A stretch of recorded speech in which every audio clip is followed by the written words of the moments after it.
This is an RNZ podcast.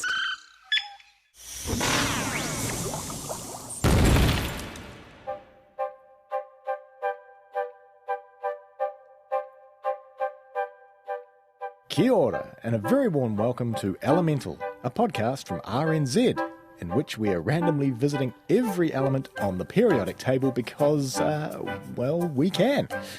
And of course, because it's the International Year of the Periodic Table.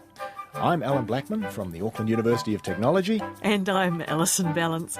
And this episode is about an element that is a bit of a tongue twister, at least for me. Molybdenum, she says, articulating very slowly. I bet that's a favourite in those spelling bee competitions. Yeah. What's today's theme for molybdenum, Professor? Well, I think that molybdenum's biggest claim to fame would be that it has an essential role as a catalyst for reactions ranging in scale from bacterial to industrial. And it's a bit of an eco-warrior.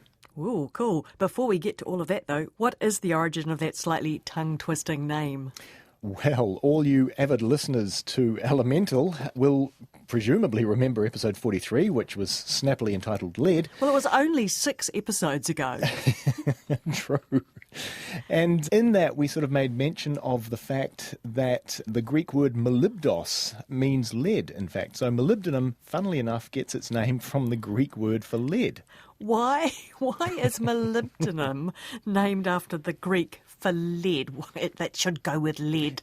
Okay, so short story. So back in the day, there were 3 very similar looking minerals, and these were called galena, and that was certainly known to contain lead, and nowadays we'd call that lead sulfide. There was another one called molybdena, and yet another called plumbago. It sounds like a pudding. I know, or bad disease, plumbago. Oh, yes.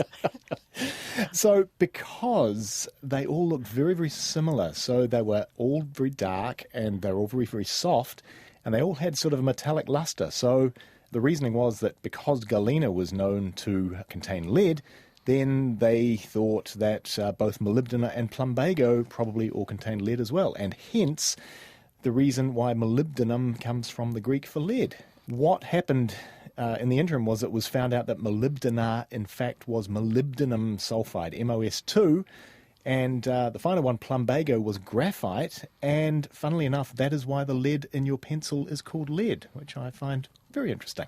All roads lead to lead. Jolly good. The vital statistics: molybdenum was isolated in 1781, elemental symbol MO, atomic number 42, which puts it in the middle of the second row of transition metals.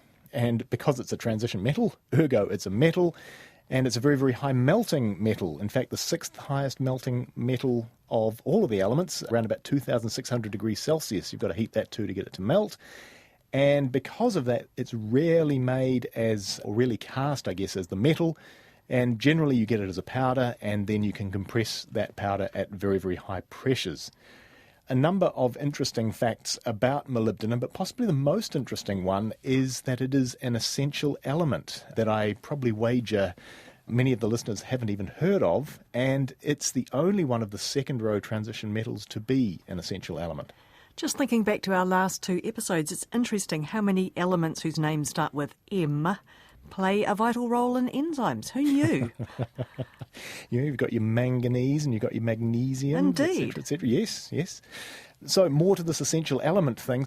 Molybdenum is an essential element for all eukaryote species, and it's usually found in enzymes, and the most important of those enzymes is a thing called nitrogenase. And that is found in generally the roots of legumes such as beans. And the amazing thing about this particular enzyme is that it can convert elemental nitrogen to ammonia.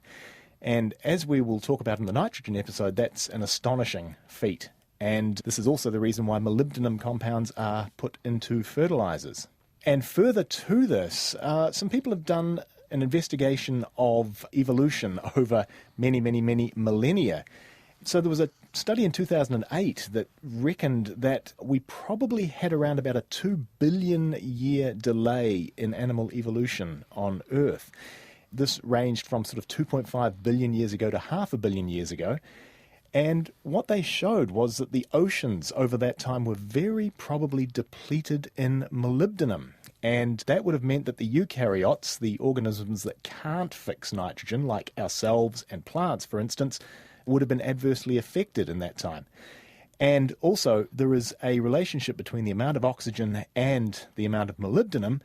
And so if molybdenum's low, then chances are oxygen will be low. And so all of that sort of adds up to the fact that evolution wasn't going too well over those 2 billion years. So vital not just for life, but also evolution of life as we know it. What about those large-scale, since we're on large scale, like the evolution of life, what about those large-scale industrial uses you mentioned? Well, like many of the metals that we've covered thus far, they're very, very useful in alloys, and molybdenum is no different in that respect. It's very rare that the pure metals are used for many things, as you will have found following this series. Alloys seem to be much more useful. You make mixtures of metals and they end up having better properties than either of the constituent metals that you used to start off with. An example of that is moly steel. So that is steel to which molybdenum has been added. Very, very strong, very, very durable. And in fact, it was used as an armour plating in both of the world wars. I presume for tanks. Oh, yes, indeed. Yes. Yep. Also used in aircraft engines and rocket engines. And the reason being that these alloys containing molybdenum don't expand when you heat them and they don't soften significantly when you heat them. So they're very, very useful in that respect. Another large-scale use of molybdenum is in molybdenum sulfide, which we mentioned previously. And that's really unusual because it's a solid lubricant. You normally think of lubricants being sort of liquids like oils, things like that. Molybdenum sulfide, a very, very good solid lubricant, and the way that it works is that the structure of molybdenum sulfide involves sort of sheet-like layers that can slide over each other. So that's similar to graphite? Yes, that is very similar to graphite. Again, graphite's got this sort of two-dimensional sheet structure where the sheets can slide over each other. Another couple of uses for now molybdenum compounds, a thing called zinc molybdate. For those of you who are keeping track, that's got the chemical formula ZnMOO4. This is a white pigment, and every time you do an undercoat when you're painting, you'll have some zinc molybdate in there as a corrosion inhibitor. And another very, very useful one is a thing called ammonium octamolybdate. I'm not going to give you the formula of that. But there's some 8s in there? There is indeed. It's got 8 molybdenums in there. Very good. And that is used as a smoke suppressant in the PVC covering of electrical wires and cables. And you're certainly going to want that if you've got an electrical fire in a confined space, such as, like, for example, let's say an airplane or something like that. You want to keep the smoke down.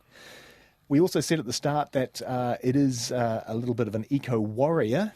Molybdenum catalysts are used to desulfurize fossil fuels. And obviously when you burn fossil fuels that have got sulfur in them, that ends up as SO2, sulfur dioxide, in the atmosphere, and that leads to acid rain. And so good old molybdenum is keeping the amount of acid rain in the atmosphere down. Good on that eco-warrior. Good credentials there. Interesting fact, please. Okay, I've got 2 for you. First is a very, very chemical one for all the chemists listening. A thing called potassium octachloridomolybdate. About which I can say nothing. Apart from the fact it's got potassium in it, which we haven't quite got to yet. Octachlorido, 8 chlorides. Ah, yes, again. Molybdate. It's got 2, in fact, molybdenums. Very unusual because this is one of the first examples of a molecule that contains a quadruple bond. Now, anybody who has studied chemistry at school or at university will know that there are only single bonds, double bonds, and triple bonds. That's all there is. Well, you come into the realms of inorganic chemistry and you'll find you can get quadruple bonds as well. The interesting fact for the people who are not necessarily chemists, we were talking about the importance of molybdenum in enzymes. Well, there's an enzyme out there called aldehyde oxidase, and that helps us metabolize alcohol. So that's got to be a very, very important enzyme. And cheers to that. So it's a social lubricant as well as a solid lubricant then. And that's us for this week, lubricating the periodic table to make it more readily available for all of us alcohol-imbibing non-chemists. Don't forget you can find us online at rnz.co.nz/chemistry. And we're a podcast in all the usual places: Google Podcasts, Spotify and Apple Podcasts. And if you use the latter, please rate and review us, as it helps other people find us. We're back next time with neodymium. But for now, it's goodbye from me, Allan Blackman. And me, Alison Balance. Ngā mihi.